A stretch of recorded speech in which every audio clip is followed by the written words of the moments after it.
बिस्मिल्लाहिर्रहमानिर्रहीम अस्सलामुअलैकुम, खुशामदीद आप सबको मेरे चैनल पे। तो यहाँ पे मैंने लिया है ऑयल, यहाँ पे है पिसा हुआ प्याज और यहाँ पे इसको मैं लूँगी फ्राई कर लूँगी। इसके अंदर अदरक लहसुन डाल दूँगी, जो क्यों मैंने आपको बताए हैं वो वाले। फिर इसके अंदर मैं डालूँगी पिसा हुआ टमाटर और इसका मैं बना लूँगी मसाला।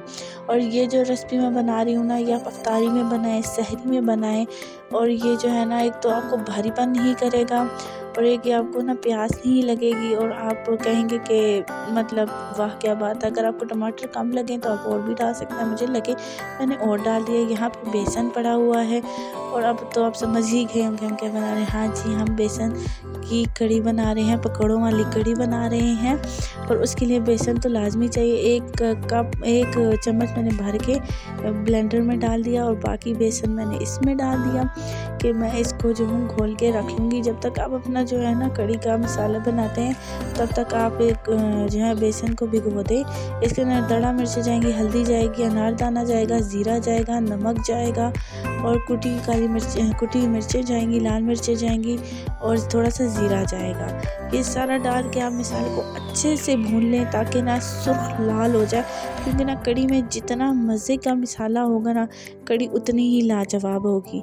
ये एक ही है, कड़ी को मज़े की बनाने के लिए सिर्फ आपको एक मसाला ज़्यादा बनाना पड़ता है। मसाले में अब ये नहीं है कि आपको ऑयल ज़्यादा लेना है, ये आपके ऊपर डिपेंड करता है कि आपको कड़ी तरी वाली पसंद है नहीं पसंद।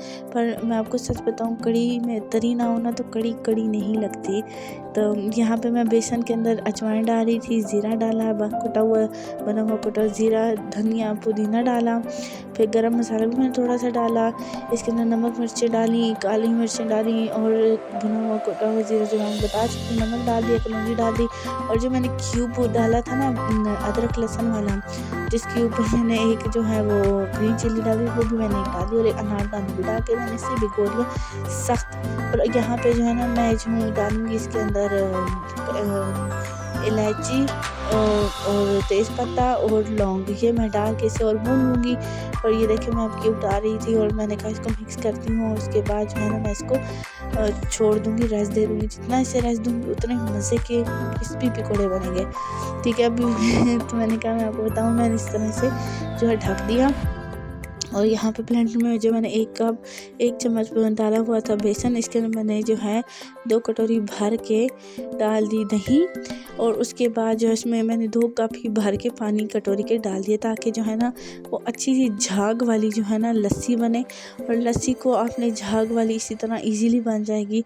जो इस तरह नहीं बनाना चाहते वो हाथ से बना लें, अपनी मर्ज़ी है। मैंने कहा जल्दी बन जाएगी और रमज़ान में तो जल्दी में काम हो जाए तो क्या ही बात है, क्योंकि किचन में जल्दी जल्दी काम हो जाए और फिर आप अपने प्यारों के साथ बैठ के अफ्तारी करें तो क्या ही बात है। तो यहाँ पे मैंने डाल दिया था इसमें सारी कड़ी। अभी इसका कुछ रंग इस तरह लग रहा है, मैंने इसमें थोड़ा सा पानी भी डाला। वो जो जूसन में था ना, मिक्सचर बच गया, उससे मैंने पानी डाल दिया। यहाँ पे मैं जो हूँ चीज़ें काट रही थी अपने इसके लिए, पकौड़ों के लिए। हरा धनिया और पुदीना और पालक, फिर प्याज, टमाटर, ये सारी चीज़ें मैंने काट के ना आहिस्ता आहिस्ता इसमें ऐड कर दी और इसे मिक्स कर दिया। आज मैं आपको एक टिप भी बताऊंगी कि जो कड़ी पकौड़े के लिए आप बनाते हैं ना पकौड़े, उनको आप किस तरह पका सकते हैं। अब एक साइड पे मैंने कड़ी रख दी थी और एक साइड पे मैंने पकौड़ों का मिक्सचर भी रेडी कर रही थी। और यहाँ पे मैंने नमक रख दिया था कि अगर बाई चांस इसमें कम हो तो आप डाल सकते हैं। यहाँ पे मैंने ग्रीन प्याज भी लिए थे, नॉर्मल प्याज भी लिए थे और ये लिए थे मतलब दूसरे आलू काटे थे छोटे छोटे करके, और हरी मिर्चें भी डाल दी थी मैंने इसके अंदर। उसमें मैं थोड़ा सा और नमक भी डाला था क्योंकि मुझे कम लग रहा था। फिर ना अब आपने हाथ गीले करने हैं और गीले करने के बाद आपने एक कौड़ा करके डालना है। ना ज़्यादा गर्म होना चाहिए, ना ज़्यादा ठंडा तेल होना चाहिए, बस नॉर्मल होना चाहिए, ताकि आपके पकौड़े ना जलें ना हो, मतलब उनमें कलर आ जाए और अंदर से कच्चे रह जाए नहीं। हल्की आंच पे भी आप देखिएगा, बिल्कुल हल्की आंच पे एक पकौड़ा लिया मैंने पहले और इसको डाल दिया। जिनका रोज़ा नहीं होगा, बच्चों का है किसी का भी, आप उन्हें चखाएं कि हाँ पकौड़ों में नमक ठीक है। अगर तेज़ भी होगा ना तो कड़ी में अगर कम होगा तो ये बैलेंस आउट हो जाएगा। यहाँ पे हरा धनिया था और मैंने इसको साइड पे कर लिया ताकि मैं कढ़ी के अंदर डाल दूँ और वो जब पकेगी तो और ज़्यादा मज़े की लगेगी।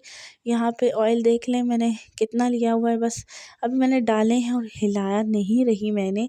क्यों नहीं हिला रही? क्योंकि अगर अभी मैं इन्हें हिला लूँगी ना तो ये भुर जाएँगे। और यहाँ पे मैं हरा धनिया डाल रही थी, माशाल्लाह से तरी आ रही थी, आराम-आराम से मैं इसे पका रही थी हल्की आँच पे।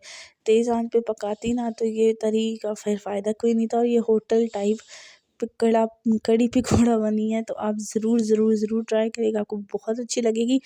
और यहाँ पे देखें मेरे जो है ना पकौड़े रेडी हो गए थे और मैंने इन पकौड़ों को जो है ना छेड़ा फिर भी नहीं था। और अभी मैं आपको दिखाऊंगी कि कट मतलब इनको तोड़ के ना कि इतने नरम थे और मतलब कलर भी इनका नॉर्मल था, ठीक था।